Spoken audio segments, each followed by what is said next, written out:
जूही ने गुस्से में आकर सचिन पर एक गंभीर इल्जाम लगा दिया और पल भर में भरोसा टूटने लगा। रिश्ते आमने सामने आ गए। हालात इतने बिगड़ गए कि सायली ने गुस्से में वो कदम उठा लिया जिसकी किसी ने उम्मीद नहीं की थी।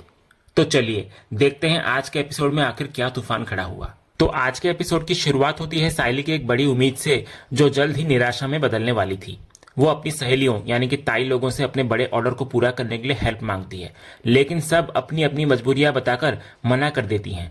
एक को नवरात्रि के काम की वजह से फुर्सत नहीं थी, तो दूसरी अपने ही ऑर्डर और घर के मेहमानों में उलझी हुई थी। तो सायली का दिल इस सब से बैठ जाता है और वो मन ही मन बप्पा से कोई रास्ता दिखाने की प्रार्थना करती है। तभी उसकी जिंदगी में एक पुरानी भूली बिसरी उम्मीद लौट आती है। मार्केट में उसकी मुलाकात मंजरी से होती है, जो कभी उसके घर में काम किया करती थी। तभी सायली उसको देखकर बहुत खुश होती है। इधर मंजरी बताती है कि सायली को काम करते हुए देखकर उसने भी फूलों के काम में अपनी किस्मत आजमाने का फैसला लिया है। फिर जब सायली उसे अपनी परेशानी बताती है और 300 गुलदस्ते बनाने में हेल्प मांगती है, तो मंजरी बिना एक पल सोचे हाँ कह देती है। वो कहती है कि सचिन भैया और सायली ने उसकी बहुत हेल्प की है, तो अब वो उनके लिए कुछ भी करने को तैयार है। तो मंजरी की ये हाँ सायली के लिए किसी चमत्कार से कम नहीं थी। उसे लगता है कि अब उसके पास एक भरोसेमंद साथी है और वो इस बड़े ऑर्डर को पूरा कर सकती है। फिर वो खुशी खुशी उस क्लाइंट को ऑर्डर के लिए हाँ कहने का फैसला करती है। एक तरफ जहां अपने ही लोग सायली का साथ छोड़ रहे थे, वहीं दूसरी तरफ एक पुराना रिश्ता उसके लिए एक नया सहारा बनकर आया था। अब देखना यह था कि ये नई साझेदारी सायली के सपनों को कितनी ऊंची उड़ान देती है। वहीं दूसरे सीन में जब अरुण चोटिल हालत में घर पहुंचता है, तो जूही उसको देखकर घबरा जाती है। वो उससे पूछती है कि उसे चोट कैसे लगी। तो अरुण एक झूठी कहानी गढ़ता है। वो कहता है कि 3 नशेड़ियों ने उस पर हमला करने की कोशिश की और उसे लगता है कि उन गुंडों को सचिन ने भेजा था। यह सुनकर जूही को यकीन नहीं होता। वो कहती है कि सचिन जीजू कितने भी गुस्से में क्यों ना हो, वो ऐसा काम कभी नहीं कर सकते। लेकिन अरुण अपनी बातों से उसको बहकाने की कोशिश करता है। वो कहता है कि अगर सचिन ने उन गुंडों को नहीं भेजा था, तो वो सही वक्त पर सही जगह पर उसे बचाने के लिए कैसे पहुंच गया। तो अरुण की इन बातों से जूही बुरी तरह उलझ जाती है। उसे कुछ समझ नहीं आता कि वो क्या करे। फिर अरुण कहता है कि सचिन सिर्फ दिखावा करता है कि उसने उनका रिश्ता अपना लिया है, लेकिन असलियत कुछ और ही है। वो कहता है कि अब विश्वास करना या ना करना ये जूही के ऊपर है। तो इस सबसे परेशान होकर जूही तुरंत सायली को फोन लगाती है और उसको अगले दिन आई के घर पर मिलने के लिए बुलाती है, क्योंकि उसे कुछ जरूरी बात करनी है।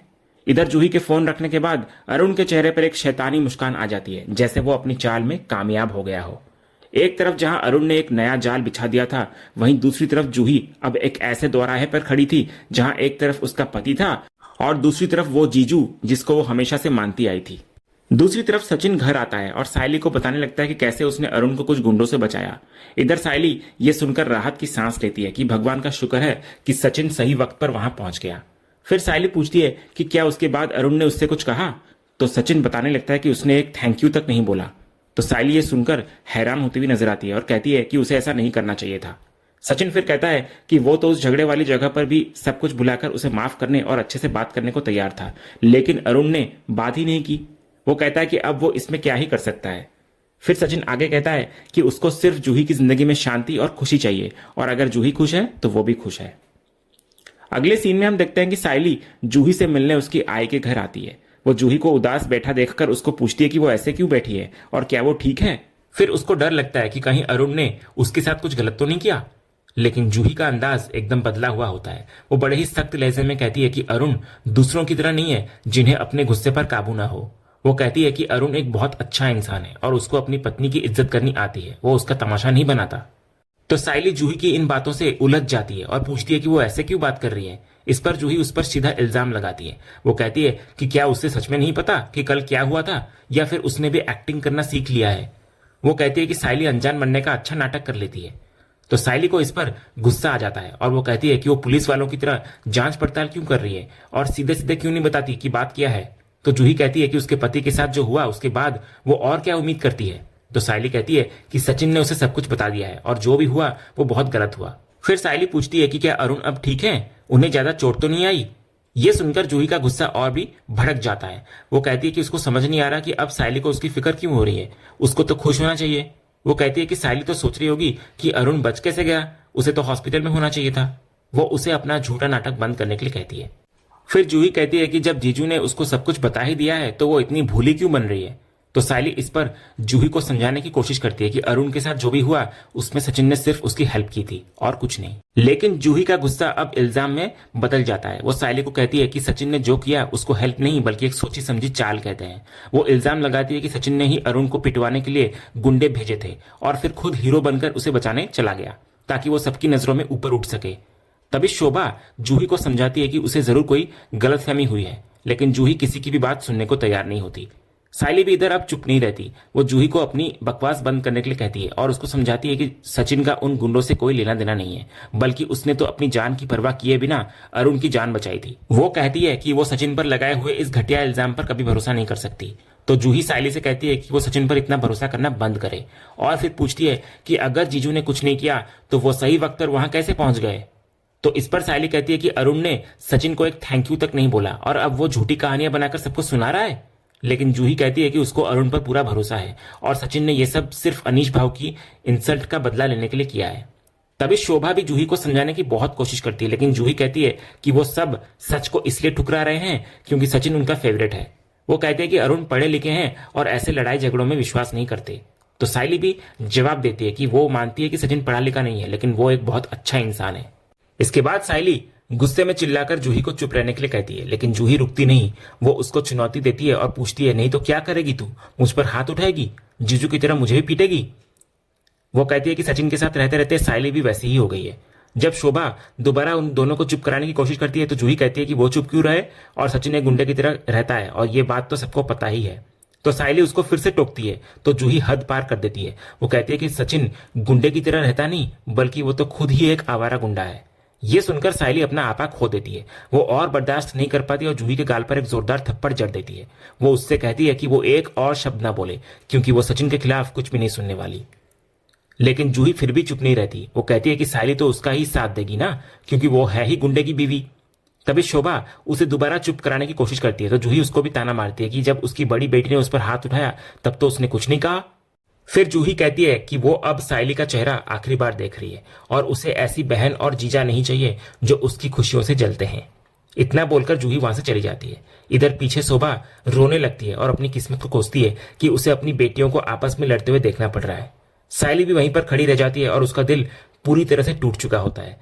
उसे वो सारे पल याद आते हैं जब उसने अपनी छोटी बहन की खुशी के लिए सचिन से झूठ बोला, उसकी कोर्ट मैरिज करवाई और अपने ही रिश्ते को दांव पर लगा दिया था, और आज वही बहन अपने झूठे पति के लिए उसे ही इतना भला बुरा कह रही थी।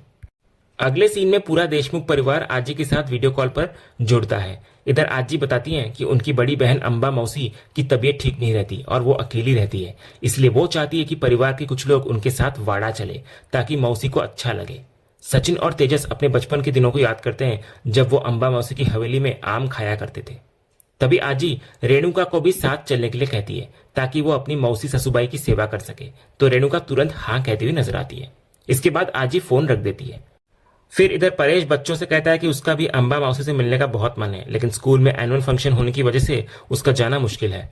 रेणुका कहती है कि अगर उसका काम जरूरी है तो वो ना आए, लेकिन वो तो जरूर जाएगी। इसके बाद परेश बाकी बच्चों से पूछता है कि उनमें से कौन जा सकता है।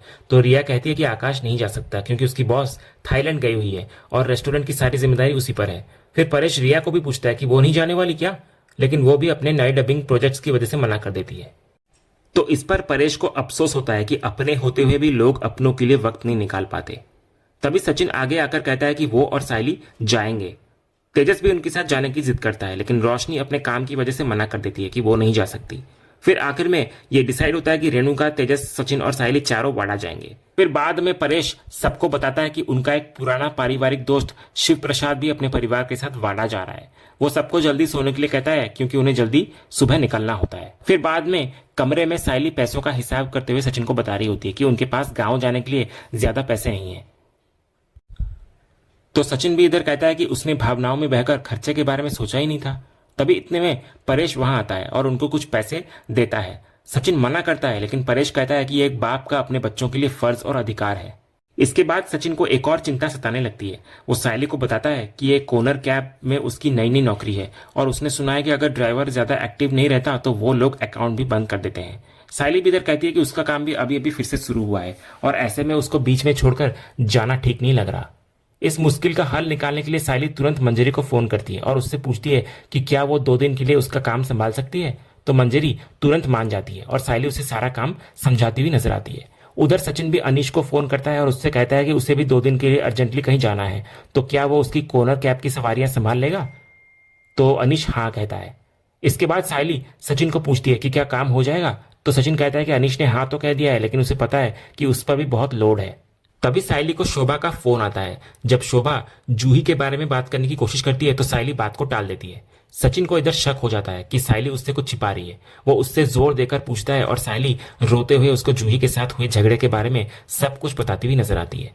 तो सचिन ये सब सुनकर उसे बड़े ही प्यार से समझाने लगता है। वो कहता है कि वो इन सब बातों को दिल पर क्यों ले रही है। वो उसको बताता है कि अब उसको समझ आ रहा है कि अरुण उस दिन वहां से इतनी जल्दी क्यों निकल गया था और वहां जाकर उसने एक नई कहानी बना दी।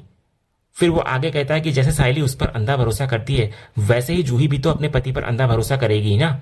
वो कहता है कि जूही को अभी समझ नहीं आ रहा कि अरुण कितना घटिया इंसान है। वो उसको कहता है कि वो जूही को थोड़ा वक्त दे, सब कुछ अपने आप ठीक हो जाएगा।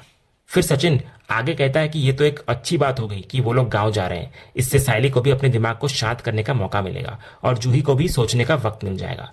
ये सब सुनकर सायली को हिम्मत मिलती है और वो सचिन के गले लग जाती है। और इसी सीन के साथ आज का ये एपिसोड यहीं खत्म होता है। तो दोस्तों, आपको आज का ये एपिसोड और इसका अपडेट कैसा लगा, अपनी राय हमें कमेंट करके जरूर बताएं। अगर आपको आज का ये वीडियो पसंद आया हो तो वीडियो को लाइक और शेयर जरूर करें और उड़ने की आशा के आने वाले रोमांचक ट्विस्ट एंड टर्न्स जानने के लिए हमारे इस चैनल को सब्सक्राइब करना ना भूलें। मिलते हैं अगले वीडियो में, तब तक के लिए धन्यवाद।